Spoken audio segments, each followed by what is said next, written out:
Assalamualaikum warahmatullahi wabarakatuh. Bertemu lagi dengan saya Bapak Apri Joni, guru kehidupan dari Bengkulu.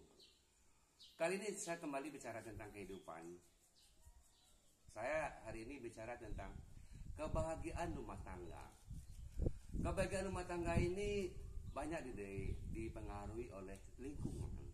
Siapa teman kita? Siapa yang sering memberi nasihat pada kita? Siapa yang sering kita contoh dalam membina rumah tangga? Karena dalam pembelajaran juga orang jarang baca-baca buku. Buku-bukunya juga jarang itu tentang rumah tangga ini. Sekarang saya ajarkan. Yang saya ajarkan adalah ada 5 jenis manusia yang tidak perlu kita dekat, yang tidak perlu kita berteman untuk kebahagiaan rumah tangga kita. Tidak perlu kita dengarkan nasihatnya, tidak perlu kita curhat. Ada 5 ini. Ini mudah-mudahan jadi pedoman kita. Yang pertama adalah janda atau duda. Janda ini tidak perlu kita kerjasama, tidak perlu kita mendengar nasihatnya, tidak perlu kita mendengar kata-katanya. Karena jenis manusia janda ini adalah jenis manusia yang gagal dalam membina rumah tangga. Begitu juga dengan duda, gagal dalam rumah tangga. Jadi apa yang bisa kita pedomani dari janda atau duda? Janda ini boleh kita tanya. Sering kalau dia ditanya, kenapa Anda bercerai? Pasti jawabannya adalah menjelek-jelekkan pasangan. Tidak pernah ada dia membuka diri bahwa dia yang salah.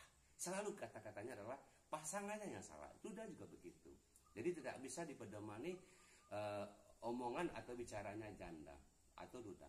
Yang kedua adalah orang yang banyak mantannya. Orang banyak mantannya juga bermasalah orang ini. Ini biasanya masa lalunya. Nonton bulan ini nonton dengan si ini, bulan besok lain lagi, bulan besoknya lagi lain lagi. Jadi banyak mantannya. Kenapa orang ini tidak bisa dipedomani? Ingat, kebahagiaan rumah tangga harus didasari dengan rasa kesetiaan, harus setia. Karena kalau kita amati atau kita ikuti orang yang banyak mantannya, tidak ada sedikit pun kata-kata setia pada orang yang banyak mantannya. Banyak pacar, banyak kekasih. Jadi setia itu nggak ada. Ya, yang kedua adalah orang yang banyak mantannya. Yang ketiga adalah orang yang suka selingkuh. Mirip kalau mantan itu kan masa lalunya. Orang yang punya masa lalu yang banyak pacar. Sekarang orang yang suka selingkuh. Banyak pula selingkuhannya. Jadi itu orang tidak ada rasa setia. Jangan diharap ada setia pada orang selingkuh. Makanya orang selingkuh itu cocoknya juga sama-sama orang selingkuh. Karena nggak ada kata-kata setia pada mereka.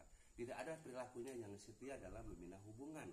Ya, yang ketiga adalah orang yang suka selingkuh atau orang yang banyak pacarnya. Yang keempat adalah orang-orang yang sering berkata-kata kasar, berkata-kata kotor. Nah, ini bagi saya termasuk hal yang buruk. Kenapa? Kata-kata kita ini adalah cerminan dari hati. Jadi kalau Anda dibohongin sama orang, jangan percaya. Dia tuh bentuknya kata-katanya kasar tapi hatinya lembut. Enggak ada itu. Itu kata-kata bohong itu. Jadi orang tuh ingin dibilang baik, ingin dibilangnya termasuk orang yang bagus. Nah, dia tuh hatinya lembut itu. Kata-katanya aja yang kasar. Ingat, apa yang keluar dari mulut, apa yang kita lakukan dalam perbuatan kita, itu adalah cerminan dari hati. Jadi nggak ada orang-orang yang berkata-kata kasar itu hatinya lembut. Yang ada mereka juga orang kasar. Tidak ada yang bisa dipedomani pada orang-orang yang berkata-kata kasar, berkata-kata kotor. Kalau bahasa Bengkulu itu mencarut. Kalau bahasa Padang bacarui, itu nggak suka, nggak usah didekatin. Orang yang suka bercarut, orang yang suka berkata-kata kotor, jauhilah. Karena hati mereka pun kotor. Ya. Yang kelima adalah orang yang pemalas. Nah, saya sangat benci dengan orang pemalas. Pemalas ini adalah dasar dari perilaku buruk yang lain. Artinya apa? Orang pemalas itu cenderung orangnya adalah pelit. Orang pemalas juga sering pembohong. Orang pemalas sering cala atau cikil atau gali atau orang Padang. Jadi orang pemalas ini banyak perilaku buruk yang mengikutinya. Jadi tidak perlu kita pedomani karena akan membawa kehancuran dalam rumah tangga kita. Oke, saya ulangi. Ada 5 jenis manusia yang harus kita jauhi. dan tidak perlu kita berteman untuk kebahagiaan rumah tangga kita. Pertama adalah janda atau duda. Yang kedua adalah orang yang banyak mantannya. Yang ketiga adalah orang yang suka selingkuh. Selingkuhnya banyak pula. Yang keempat adalah orang yang berkata-kata kasar, sering mengumpat, sering memaki-maki, sering bercarut. Yang kelima adalah orang yang pemalas. Oke, semoga bermanfaat. Sekian dari saya. Mohon maaf para janda kalau ada tersinggung, tidak perlu tersinggung. Kalau ada dalam diri kita, rubah saja. Karena inilah dasar kehidupan yang saya sampaikan untuk kebaikan atau kebahagiaan kita bersama.